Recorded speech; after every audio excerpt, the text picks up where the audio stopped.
Hello, welcome to Life Talk for it's Tuesday, September the 18th, 2018. I'm Mark Crutcher, and lurking on the other side of the table here from me is my assistant, Renee Hobbs. Hello, Renee. Hello. And my daughter, Sheila. Hello. How are you doing, Sheila? I'm tired. You're tired. You guys are in the process of moving. Yes. That's always a tiring thing.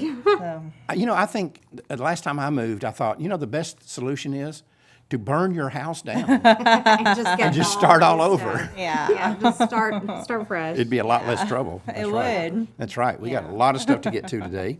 And Yes, I would like to interrupt you. Excuse me. Go ahead. Okay, before we get to the trending, we have a question that was sent in on your Facebook message. Oh, okay. By Dave Dammel. And he had a question for us. He wants to know, he had shared our Moffat 21 from YouTube on his Facebook page. And he said that he had asked why we see the left tearing down Civil War monuments across the South, but no one making an issue out of the genocidal roots of Planned Parenthood. I'm specifically wondering if there's been any Planned Parenthood or supporters' response/defense against this valid argument. Thanks for what y'all do. Keep it up. Well, Dave, is it? Yeah. The fact is that, you are seeing all these monuments torn down, and we can argue back and forth about whether that's appropriate or not. But you're not seeing Margaret Sanger attacked, despite the fact that she was a bigger racist than any of these people whose monuments are being torn down. Yes.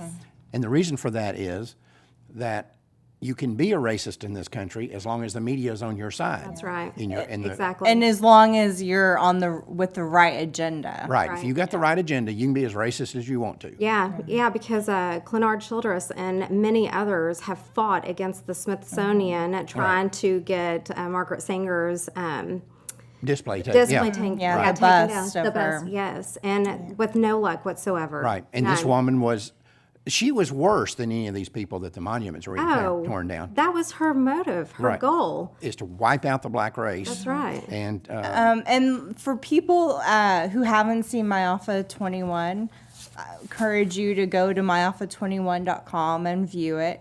And for those who have, even on the left, they say, oh, that's a conspiracy. That's not true. But we document actual quotes from her and actual, the agenda that they have. So I don't know how they can call that conspiracy. Well, first off, I've heard this nonsense since we came out with Moffat. It's been out now since 2009, so it's not like it just came out last week. In all that time, I've never had anybody be willing to go onto a talk show or anything against me on Moffat 21 and tell me where anything in there is not accurate. Right. They won't do it. Yeah, they won't. Instead, they just say, oh, you're crazy, you're a conspiracy theorist, blah, blah, blah. Right. Yeah, well, you know what? There are such things as conspiracy. Yeah, but it's not one of them. we have people in prison all over the country for conspiracy to commit a given act. So conspiracy, they act like conspiracies don't exist. Yeah. There is a conspiracy in the media to hide what people like Margaret Sanger stood for. Yeah, and Planned Parenthood. And it's like us to make sure that the message gets out through Live Talk or... Because if we don't, nobody else will. Yep. And this woman started Planned Parenthood with actually it was called the American Birth Control League when she started it, but they changed the name later on. They were mobbed up with the Nazis. We proved that in the video. And it's still happening today. Just look at the Under the Radar report that we put out. Disproportionately, abortion clinics are in minority neighborhoods. Right. In fact, someone posted on Facebook the other day a picture, a sidewalk counselor posted a picture. It was all minorities lined up at a Planned Parenthood. That's what the goal is. Yeah, exactly. And so they're obviously achieving their goal there. We have that thing, and we've got it online. People can go see it, where we looked at all of the zip codes around the country to show where the abortion clinics were located. And they're overwhelmingly located either in or close by minority neighborhoods. Don't tell me this is by accident. It didn't just happen. It was created. Anyway, we've got a few things that we need to talk about coming up in the trending section, so let's go to that right now. First off, we're seeing this battle over Brett Kavanaugh. They're trying to smear him with this 11th hour thing that they've come up with, saying that he was involved 35 years ago, still in high school, in some kind of sexual impropriety with a young lady that was there. Right. Now, none of us know whether this happened or not. The only people that know are Kavanaugh and the woman who's claiming this. But it seems odd to me that Dianne Feinstein, this rabid, radical pro-abort from California, had this information months ago Yeah, May. before she interviewed Kavanaugh, never brought it up Right. You know, they just decided to pull it out, in the 11th hour. Exactly. Yeah. So I don't know. On today, now they're saying they're going to have a hearing on this first part of next week before they vote. And I don't know what the outcome of that'll be. And then like I said, we don't know whether this happened or not. But it's very suspicious to me. And very convenient for their side. Very convenient. And it's not new. I mean, the liberals do this Right.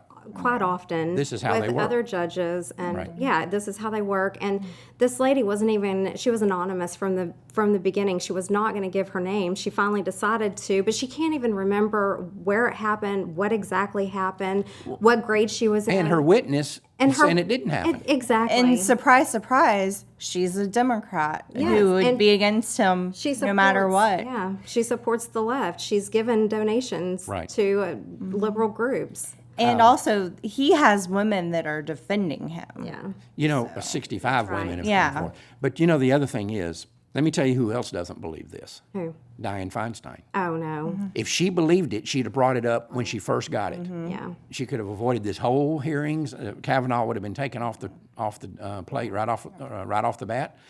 So obviously she didn't believe it. Well, and they don't take family into consideration. I mean, he has 2 little girls that's having to hear this information. And even if they're not quite old enough right now to understand what's going on, they will. Well, when the hearings first started, they had to take his children out of the hearings Because there was threats. Yeah, and they had to take his children out. His wife was crying. His family was upset. They're basically attacking this man.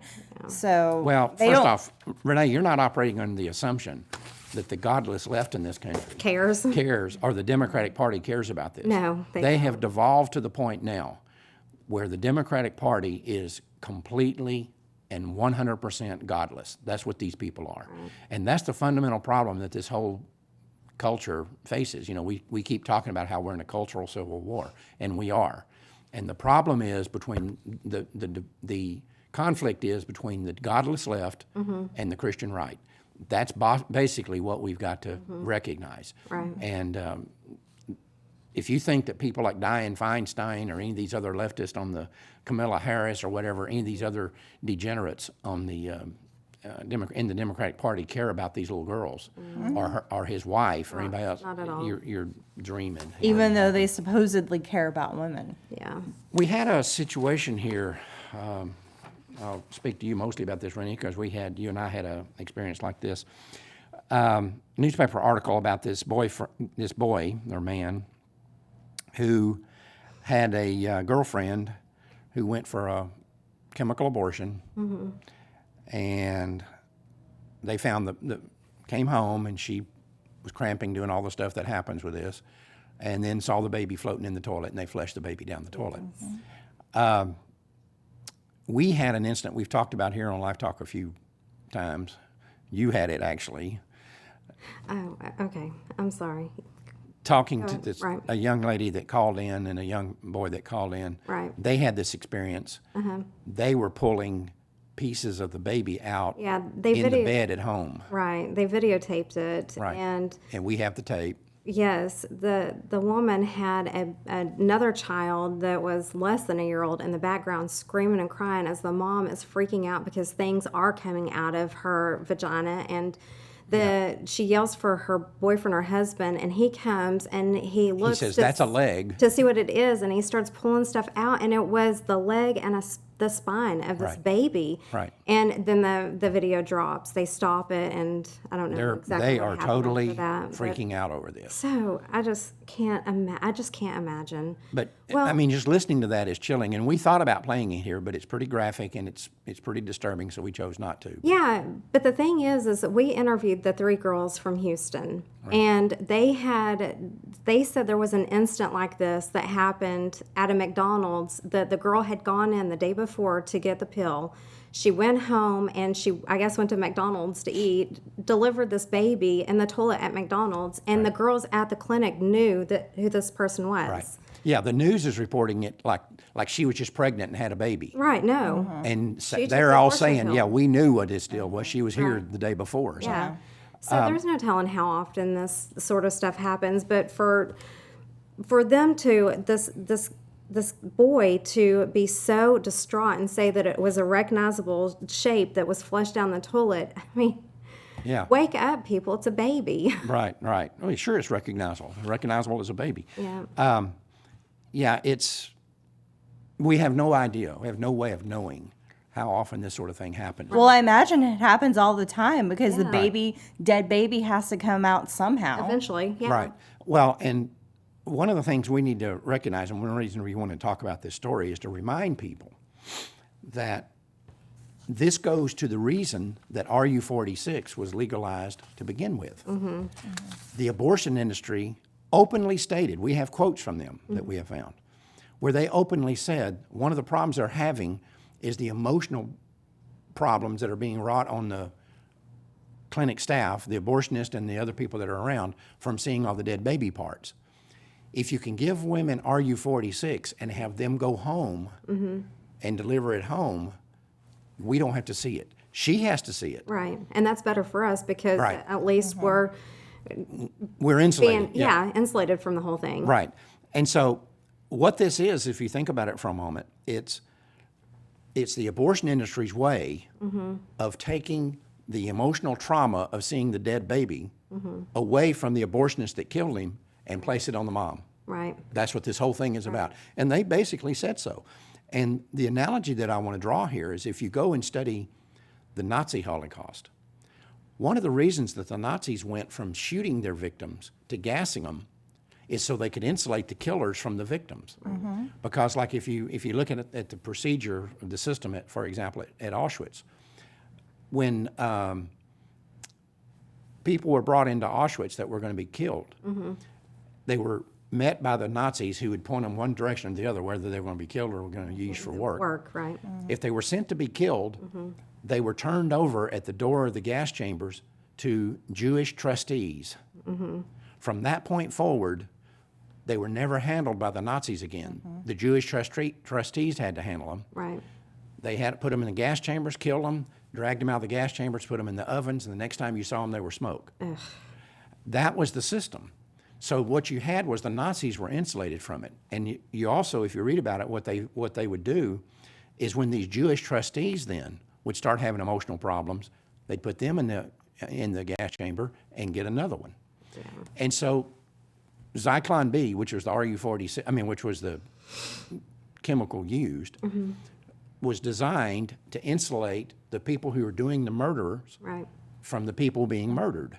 And it worked very effectively. Yeah. Well, whether it's a chemical abortion or a surgical abortion, The victim still dead. exactly, and you still need to face the fact that it's a baby. Right. And what's interesting about this to point out, and I have pointed out this, I've written about this many times, the company that made Zyklon B, the gas that was used, was called IG Farben. IG Farben, after the war was over, was closely identified with the Nazi Holocaust, and they knew that they were going to go under. This was a gigantic pharmaceutical company. IG Farben changed its name to Herct AG. That was the name of the company. Right. That company still exists today. Yes. One of its subsidiaries in France is the people that developed RU46. And so, in other words, the same company that developed the chemicals to insulate Nazis Right. from their victims Yes. today manufacture the drug that insulates the abortion industry from their victims. Right. It's the same exact company. That's right. Exactly. And again, we talk about that, and we show the lineage of that in Alpha 21, but I've written about it many times. And they have there's an American company in New Jersey that's the division of Herct AG. But again, they just want you to think it's some wild conspiracy Yeah. theory. And that company denies that that's what it's Used for. used right. for. Yeah. Right. Yeah, well, they lie through their teeth. I've had some conversations with them. Yeah. I tried to get them to come out and defend the fact that Herct AG was originally IG Farben, and did they know that they're involved in both of these Holocausts? And the girl that I talked to on the phone didn't know any She of this. probably had no clue. She was a young girl. She was in their public relations department. She had no idea about this. She argued with me about it. And she said she would check it out and give me a call back. I never heard from them again. I tried to contact them several times, and they never would return my phone calls. And what I guarantee you happened is she went off somewhere and talked to somebody and said, well, yeah, our name originally was IG Farben, and now it's Hurt. Yeah. And anyway, Yeah. They can't defend it. right, they can't. Yep, Bruce, you're right. God's about to mete out his justice soon. Yeah. That's right. Right. You got it. He's been more than patient already. Yep, exactly. Anyway, when we come back from RoeBots, we want to talk about a lawsuit in it's New Mexico, Mexico. New Mexico over a woman that's been killed, and what the reason for this, that you never hear about these sort of things. Right. We'll be right back. In 1973, the U.S. Supreme Court legalized abortion nationwide. The decision is called Roe v. Wade, and those who defend it are known as RoeBots. This is how they think. Since abortion is legal, the government has an obligation to fund them for poor women. Without access to free abortions, poor women are denied this constitutional right. Isn't it interesting that on one hand, the abortion lobby says that abortion is a private matter in which the government has no right to be involved. Then in the very next breath, they demand that the government should take money out of my paycheck and yours to buy abortions for other people. In other words, they are pro-choice when it comes to having abortions, but no choice when it comes to paying for them. These people try to defend this naked hypocrisy by pointing out that governments often require taxpayers to pay for things they disagree with. Their most common example is that people opposed to war have to pay taxes that fund the military. But the difference is, no one is saying that national defense is none of the government's business. But in this case, the abortion lobby demands that they be given the public's money to pay for something that they say is none of the public's business. Apparently, in the bizarre world of pro-choice reasoning, it is possible to pay for something without being involved in it. According to this logic, a husband could hire a hitman to kill his wife without being involved in her murder. That nonsense aside, every argument for government funding of abortion conveniently ignores one fundamental reality. Simply put, just because someone might have the right to do something, that doesn't mean the taxpayers are required to pay for it.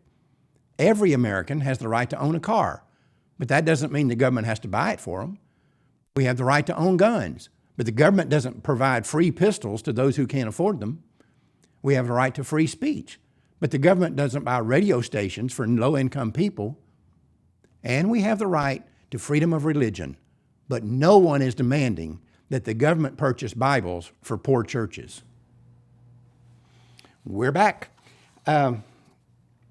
We had a situation, this happened some time ago, but now a lawsuit's been filed over a 23-year-old young lady, Keisha Atkins, who was killed in a safe and legal abortion. Yes. Late term. Yep, late term. 6 months. By this, we talked about godless people a minute ago, Curtis Boyd, abortionist from here in Dallas, Yes. that owns this abortion clinic in New Mexico.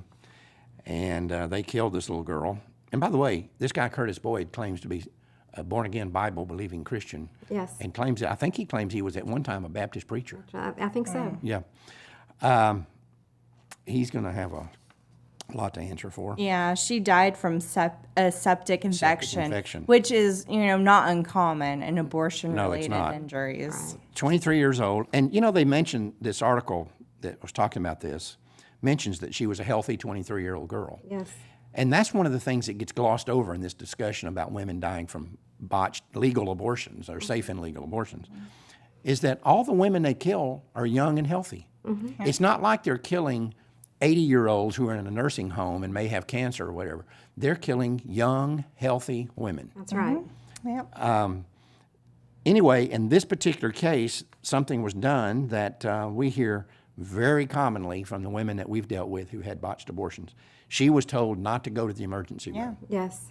because they want to control the narrative. Right. They don't want negative publicity. Well, and also they've got somebody, when you have a woman that goes to an abortion clinic and she's told, if you have problems, don't go to the emergency room. That's because that abortion clinic has somebody Right. that they've already got a relationship with that'll cover this up for them. Right.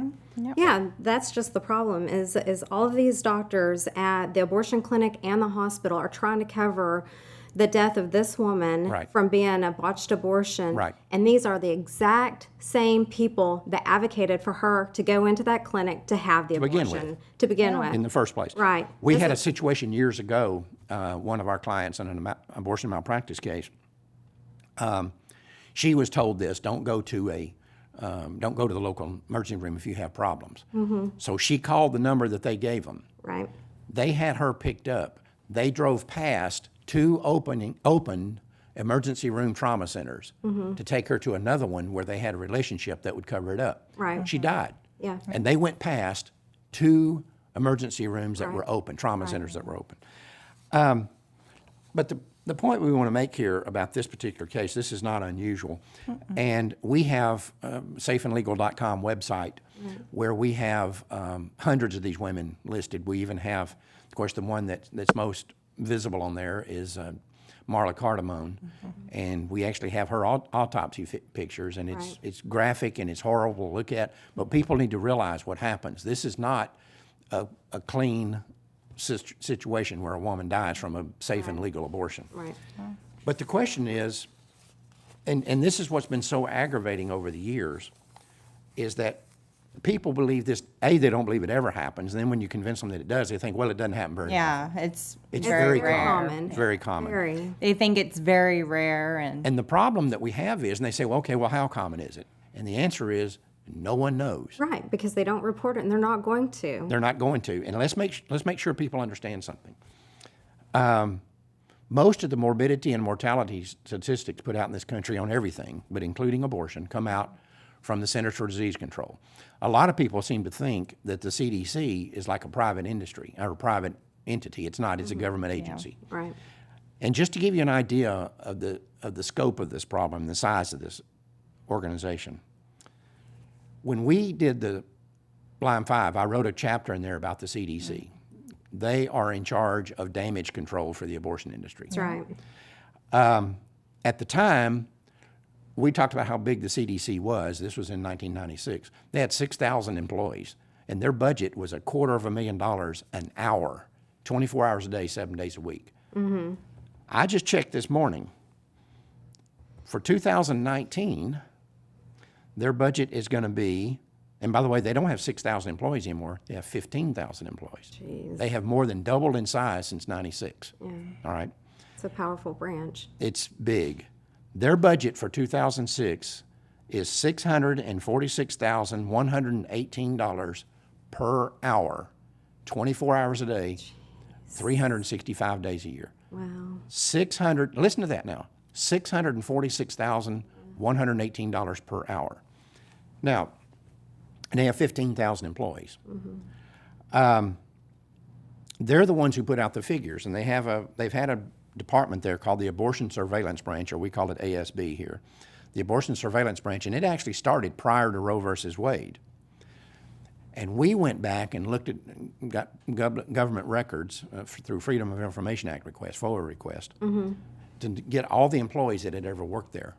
And what we found was that almost all of them had some connection to the abortion industry. of course. And we quickly saw, and we talked about this in Line 5, have a whole chapter about it. It's a snake pit of pro-aborts. Just to give you one example, the person that's run the CDC's abortion surveillance branch the longest, and there's been a whole bunch of different people that did, is a guy named David Grimes. Grimes was working as an abortionist at an Atlanta abortion mill while he was moonlighting there while he was the head of the abortion surveillance branch at the CDC. Now, what do you think he's going to say? Yeah. And this is a clear conflict of interest, clear. yeah. And we read the federal statutes on conflicts of interest. This is a textbook example of it. These people should be going to jail, but they're not. And one of the things I called down the CDC one time, and we asked somebody in the department that surveils tobacco deaths, and we said, listen, in your department, would it be allowed for someone to be the head of the tobacco surveillance department while being a board member of the, let's say, R.J. Reynolds Tobacco Company? And the guy started laughing. He said, obviously, we're not going to do that. Right. That's not going to happen. But right down the hall is the abortion surveillance branch. And at that point, all of the morbidity and mortality statistics put out by the CDC were required to be funneled through one person. And that one person was a board member of the National Abortion Federation. Go figure. And so what we clearly saw is that the CDC doesn't stand for Centers for Disease Control. It stands for Centers for Damage Control as far as the abortion industry is And I concerned. mean, we'll never ever know fully the scope of abortion-related injuries and deaths. No. Now, I mean, with social media and like sidewalk counselors and, you know, people in the pro-life movement, they're at least able to spread that word through digital. see 'em. Yeah, through digital technologies. Right. But you're right; it's still being covered up by the abortion clinics themselves, and unless like the Center for Disease Control completely changes, it's going to continue to be covered Absolutely. by them.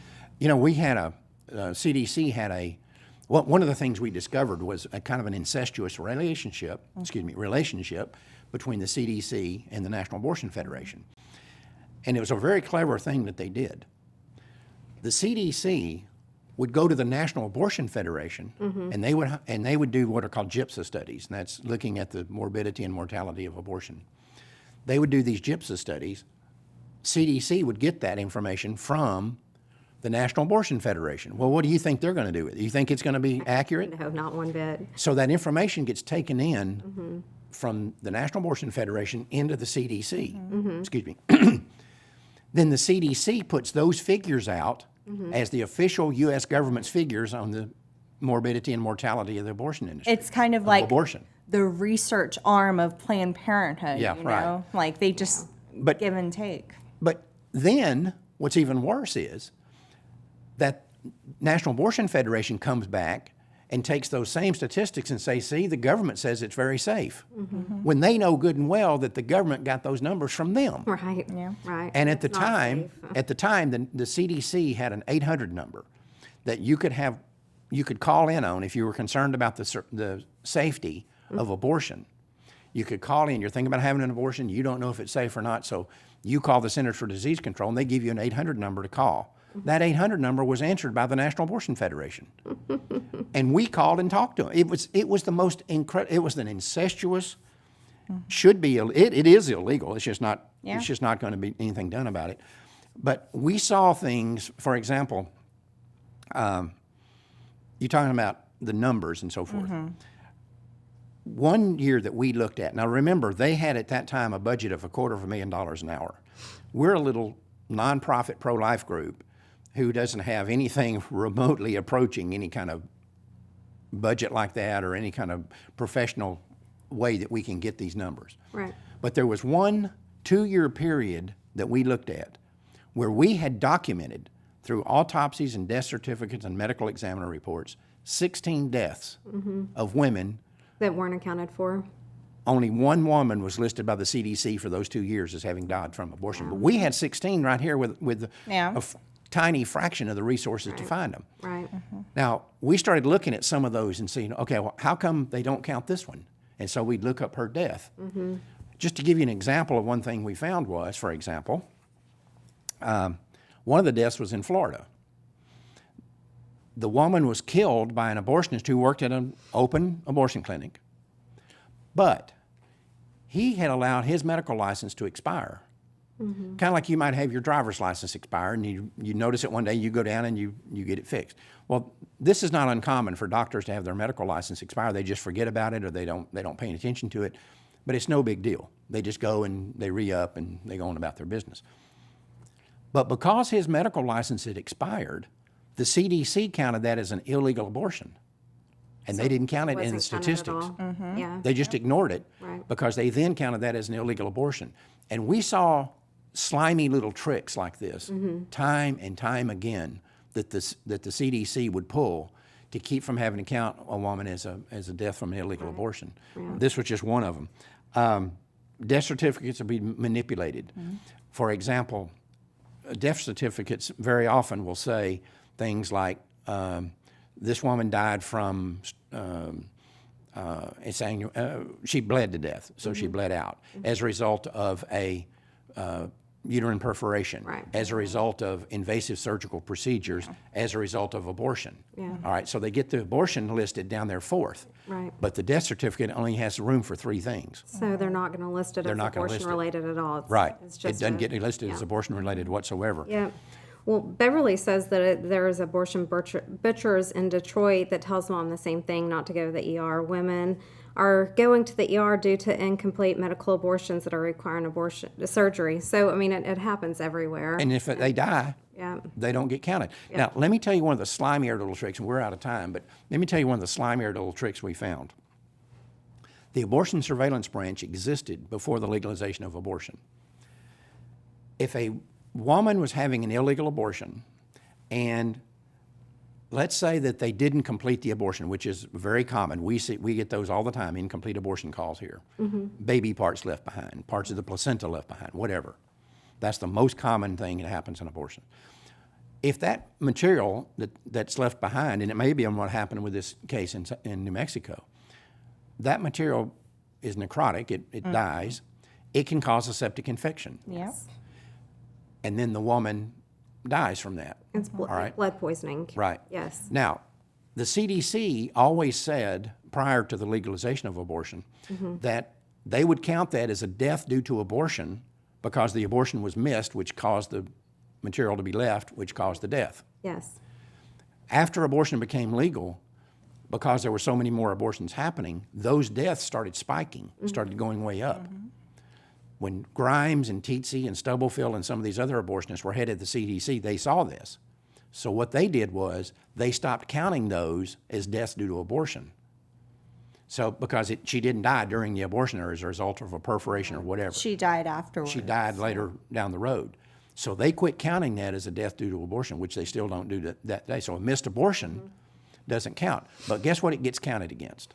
What's that? Pregnancy. Yes. Of course. They call it a death due to pregnancy. Right. And So that's a twofer.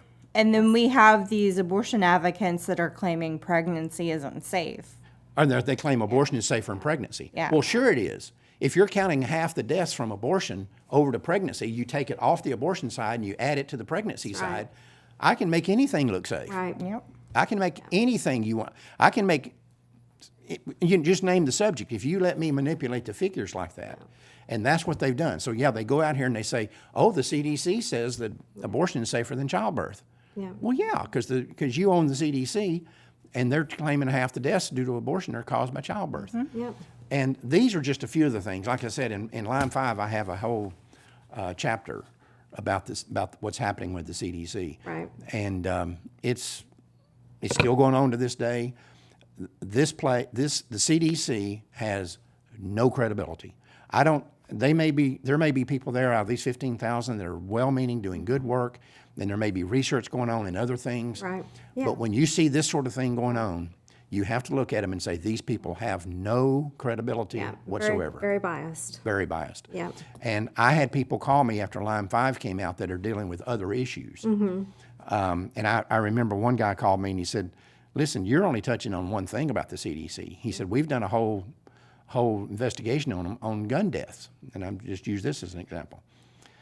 And they were putting out statistics then that said a gun that's bought by a family member for the protection of the family is actually 3 times as likely to kill a family member than it is an intruder. And he says they're putting this out as gospel. The CDC's putting it out, and all the anti-gun people are putting this out. He said, but when you go and pull the figures, what you find out is that about 80% of those deaths were suicides. They weren't situations where somebody accidentally shot somebody else in the family. They were suicides. And he said, but they're not telling you that. All they're telling you is that gun is 3 times as likely to kill a family member as it is somebody outside the family. Yeah. And he said the CDC is and that was where I got the term snake pit. He said it is a snake pit Yeah. of anti-Second Amendment people. Yeah. And they're using their government position as a political weapon to go after the gun rights lobby. Yeah. And that's exactly what we saw with the abortion issue. Yeah, so tainted. It's such a tainted People need to realize something. entity. Americans, we can be, I heard a saying years ago, love your country, but fear your government. Don't be naive. Don't be stupid. Yeah. And you are fully capable. I think we all love America. And in our case, we all love Texas. But we can't be blind to the fact that our government, not the American people, not America itself, is not corrupt. The American government is corrupt from the top to the bottom. And I think, personally, this is one of the things that Trump stumbled across when he talks about cleaning up the swamp. Well, let me tell you something. Most of the flack that he's gotten since he's been president has been because the swamp doesn't want to be cleaned up. Yeah, that's right. And when you look at people like the Bushes, George Bush, who comes out here and says he voted for Hillary Clinton over Trump. George Bush voted for Hillary Clinton over Trump. And I would imagine that his wife did too. Yeah, definitely. These people are part of the swamp. And they don't want to be cleaned up. They like things just like they are. Yeah. The status quo. And it's not a Republican versus Democrat deal. They're both just as corrupt, just corrupt in different ways. And now we have a situation where, what we mentioned earlier, the Democratic Party, which at one time produced decent people, you go back and you read about people like Scoop Jackson, or one of the ones I think is Hubert Humphrey. He was a hardcore rock rib Democrat, but he was a good man. He was a decent person. He was a good God-fearing man. And the Democratic Party wasn't always this scorpion's nest and scorpion's den of godless degenerates like it is today. But that's what it's come down to. That's where we are. And unfortunately, we're seeing a lot of that in the Republican Party as well. So this isn't about political parties or favoring one over another. We've got to get control back of this country. But the CDC, I'm telling you, is corrupt from the top to the bottom. Anyway, that's all I got. Anything? You got guys anything else? No, I don't have anything. But Dave's going to get this mug. Let me point that out. I sent him a message, so I'm waiting for him to get back with me. So if you see this show, Dave, get back with me. We need your address so we can send you a mug. That's right. If you're a guest on Life Talk, we'll send you a mug. Or if we discuss your issue like we did with Dave's, we'll send you a mug. Yep. And And hello, Elaine. yes. And the information's on the screen about how you can get a hold of Renee and send her information. Questions, comments, and we may even have you on. We would have probably had Dave on if we could have gotten a hold of him, but we didn't. So anyway, there's the information on the screen about how you can get a hold of Renee, because she's the gargoyle here and she's the keeper of the information. And so That's right. contact Renee and we might have you on and we'll send you a mug. Is that it? That's it. Until next Tuesday, remember, Life Dynamics is not here to put up a good fight. We're here to win, because winning is how the killing stops. We'll see you next week.